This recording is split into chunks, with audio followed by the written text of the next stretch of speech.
Friday evening in America's second city. As the light fades, its frontline troops prepare for battle. Okay, let's see. We got Hetman, Del Raso, 41, Kariakis, Esposito, 42, O'Sullivan, Gallagher. Okay, tonight on the shooting on Crenshaw, we had an individual last night. He turned himself into Area 4. We have one suspect, and there's 2 at large still. We're trying to find out the identity. There's no identity at this time, okay? Go out there, be careful. Had 2 good shootings last night. Yeah. 3-year-old gunshot victim shot in the groin. The other one was the police shot a runner on a motorcycle, was fleeing, he had a gun. A little bit of a shootout, and he lost. You know, if it doesn't rain tonight, all hell's gonna break loose, because it is Friday night, it's a 3-day weekend. Columbus Day on Monday, everyone just wants to get stupid right away. Will she get a line, Sheriff? Will she get a line? The gunshot wounds that we're seeing represent higher velocity firepower that produce more severe injuries. Overall, you see a conversion from a low-velocity civilian weapon to more higher velocity fire of a more characteristic of a military weapon. Fired at Rockwell and George. It says 4 shots heard in the back of the corner building near the alley.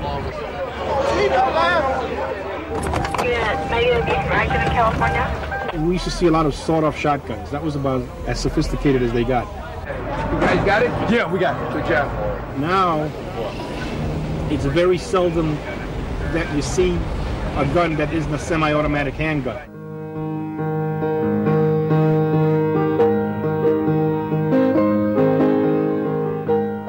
Former piano teacher Stephen Young admits he's rusty these days. He and his wife Maureen are now full-time campaigners for nationwide gun control. They have been ever since the June day 3 years ago, when their oldest son Andrew drove down to the local store with his twin brother Sam to cash a check. Across the street, a group of young gang members were looking for trouble. These kids threw a brick at the car and they yelled something at him, and Andrew yelled something back. But what they didn't know is one of the kids in this group had been told that in order to be initiated into this gang, he had to shoot somebody. As Andrew and Sam drove off, 2 gang members followed on a bicycle. And they caught up to him in about a block and a half because they were stopped at a red light. And the kid just hopped off the bike, walked up to Andrew as far as I am from you right now, and shot him point blank with his shoulder, and it went straight through his heart. Andrew Young, aged 17, died before his brother could get him to the hospital 2 minutes down the road.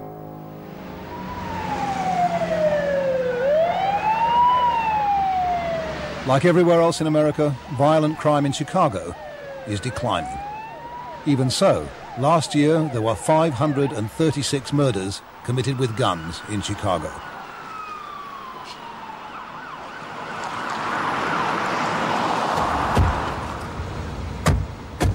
A few of the victims are as randomly innocent as Andrew Young. The vast majority are members of the Hispanic and African-American gangs that rule the streets and the grim public housing projects of the inner-city suburbs. There's 2 different types of gangs over here. There's a new breed gang and there's a vice lord gang. And neither of them get along. And a lot of times what they're fighting for territory is to sell their dope is basically what they do, a lot of them. Routine police patrols like this usually find the birds have flown. Sometimes they'll sell dope in the hallways. Usually when you come up, they'll see you, they'll run. So that's basically what we do here. Just search to make sure nobody's committing any crimes.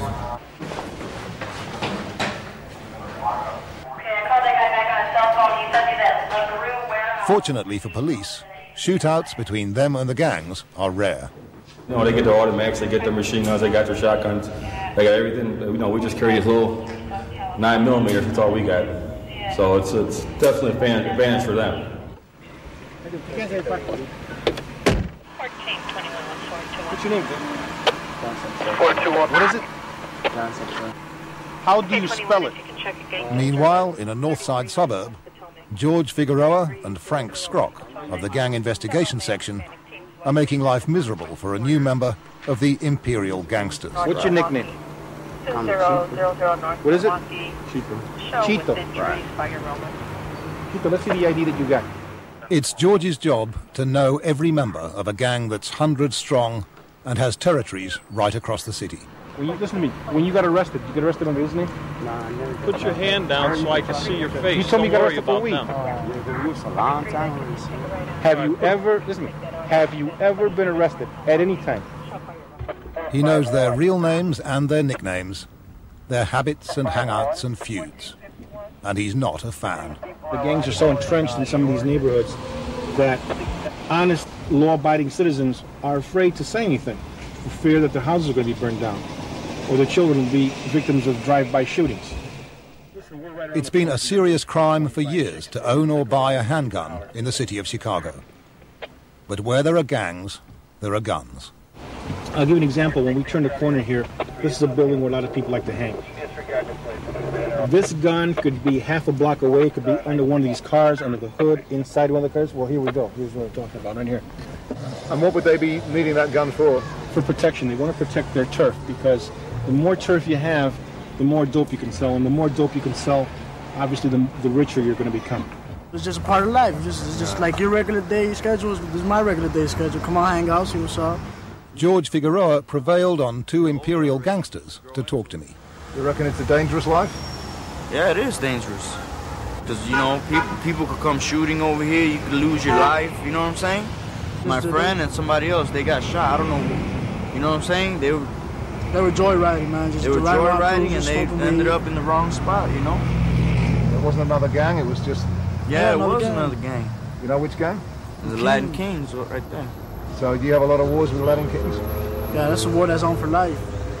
Yeah. Mm-hmm. That's a war that's on forever. It ain't never gonna stop. I'm not the one that starts it, you know what I'm saying, or any of that.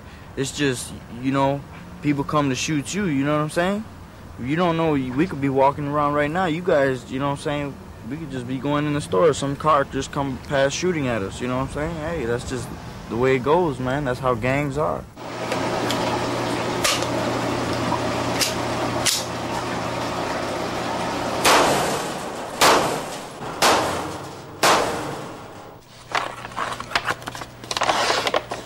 Around 1,000 illegal firearms are confiscated each month on the streets of Chicago. They end up here at the Police Forensics Department, where they're minutely inspected and test fired so that markings on the bullets can be recorded. Then they're destroyed. What we have here are all the firearms that we've recovered since September up and through today's date. And each with the help of the Federal Bureau of Alcohol, Tobacco and Firearms, the ATF, the Chicago police trace each weapon to its original purchaser. This would be a representative sample of what we've collected. Most of the guns are not old or stolen from legitimate owners. They've been bought quite recently in the state of Illinois. This happens to be a .45 semi-automatic pistol. And we have one in here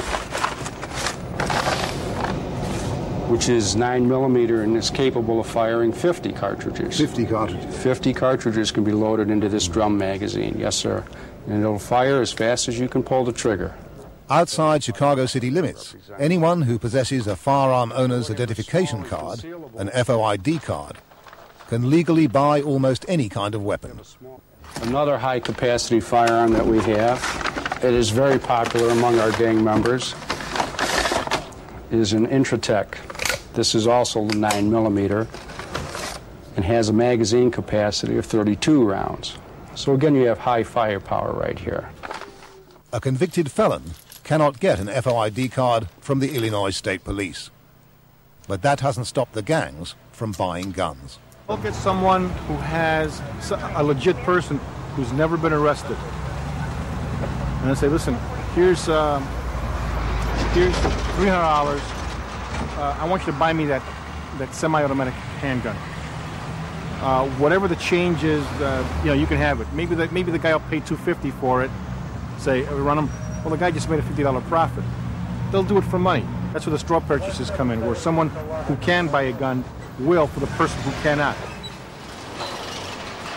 6 years ago, in this gun store in a western suburb of Chicago, A straw purchaser by the name of Mariano Di Vittorio bought the gun which killed 17-year-old Andrew Young.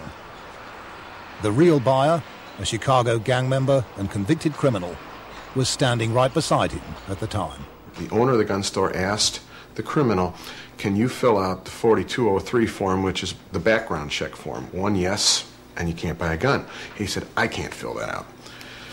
But anyway, in spite of that, the dealer brought out about 6 guns, and they finally decided upon a Brico 9mm.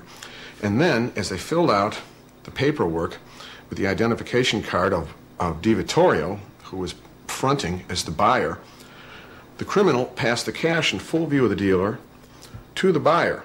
And then 3 years later, that gun was out in the street. It was in the hands of a 15-year-old, and it cost my son his life. Di Vittorio has since been convicted of gun running. But the store is still in business, which is why Stephen Young is suing it. Wearing a concealed microphone, I asked the manager if he wanted to talk on camera about the case. All under litigation. Any information you want to know about Cook County laws, I would suggest you go right to the horse's ass. It's not surprising that Brighton Johnson's gun store wouldn't comment, because they have a much more powerful opponent than Stephen Young. The city of Chicago itself is suing them in the civil courts for creating a public nuisance. The location of Brighton Johnson's gun store exemplifies the problem that's faced by the city of Chicago. Where I am now, I'm within the city limits, where it's illegal to buy or own a handgun. But that street that I've just crossed is the city boundary. Beyond it is Cook County, where the gun laws are much more lax. The Chicago City Police Department have long suspected that a whole string of gun stores strategically placed around the city limits have been knowingly and routinely supplying the Chicago gangs with guns.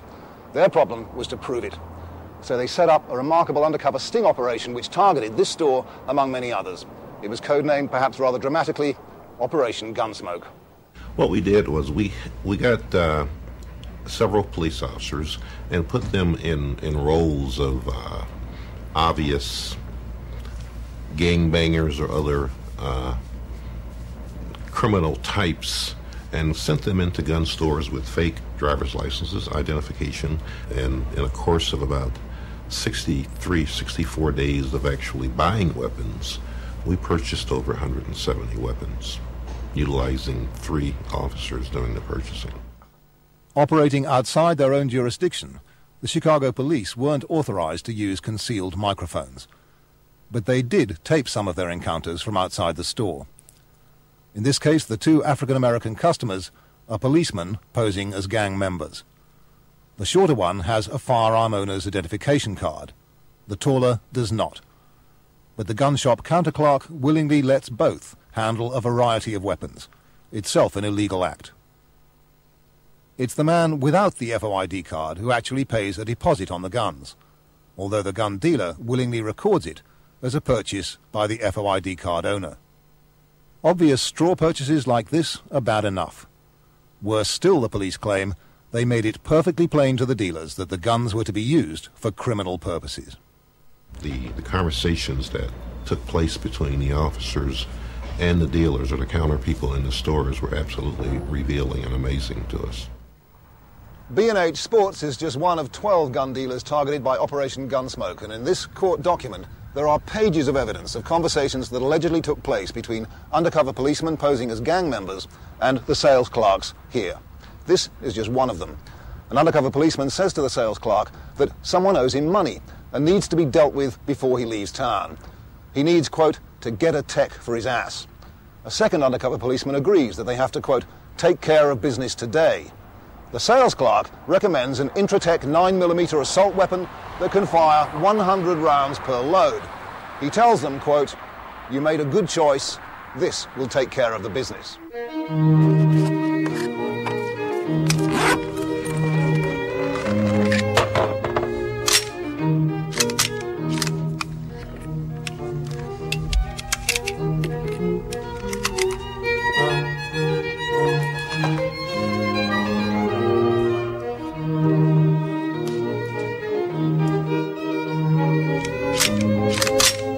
This is not an illegal handgun. It's a very expensive Swiss-made pistol bought for his own use by expert target shooter Joel Ostrander. Mr. Ostrander says he has great respect for firearms. But as the lawyer representing B&H Sports Gun Store, he has no respect for Operation Gunsmoke and its alleged evidence. What I'm saying is that the conversations that they made are fabricated, because I know in the instance of my clients that what they say happened did not occur. They will not sell to a gangbanger. They will not sell to a dope dealer. They cross T's, they dot I's. They don't take prisoners. When it comes to a gun sale, they will throw them out of the store. Is that the case? That is the case. So essentially, the police have been fabricating this entire... That's correct. They've been doing a lot of that lately. And if you take a look at the suits against the city of Chicago and the problems that police department has, I think they're second only to the Los Angeles Police Department. How close? Like big city police forces the world over, Chicago's finest have a reputation for cutting corners when it suits them. And the gun dealers' lawyers will try to make the most of it. Are you badass? You ain't badass. Carlos, you're under arrest, dude. Okay. All right? You're going to show me up, I'm going to show you up. That's how this shit works. All right? But the undeniable fact is that guns are here on the streets in huge quantities, and most of them are being sold by the same handful of dealers. This guy, we had problems with him once before, too. Carlos? Yeah, he's a mush. Carlos is it easy to get a gun if you want one? I mean, not really. I wouldn't even know. I don't know about any of that, but... So you wouldn't know how to get a gun if you wanted one? Nope. Come on. No, with no guns. That's not true. The taller kid is out on bond for a gun case. I'm not familiar exactly with the case. I know that when he was arrested, he had a pistol on him. The smaller kid, I hit his house with a search warrant. We got drugs out of it and another gun. And these kids could get guns just about any time they wanted them? Oh, sure they can. Sure they can. How? They get guns 2933 North Rockwell, shots fired. All black goatee, westbound. That call proves to be a false alarm. But at 1:10 in the morning comes a call that isn't.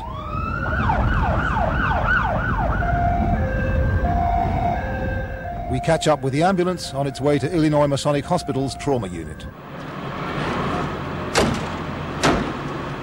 The victim is a 17-year-old member of a gang called the Spanish Gangster Disciples. He's been shot twice through the heart by a 9mm semi-automatic pistol fired by a member of a rival gang. All right. Sarah, drive in, please. Come on. Can I get a bike card? Joanne. Start on the right side of the sternum. We have that. The team doesn't hesitate. With scalpel and shears, they open the chest wall and expose the heart and lungs. I'm ready. Okay. There's no cardiac activity. They begin desperately clamping arteries and manipulating the heart by hand. Try not to touch the heart too much. Who's giving drugs? It's expensive, high-tech medicine that the patient has no way of paying for.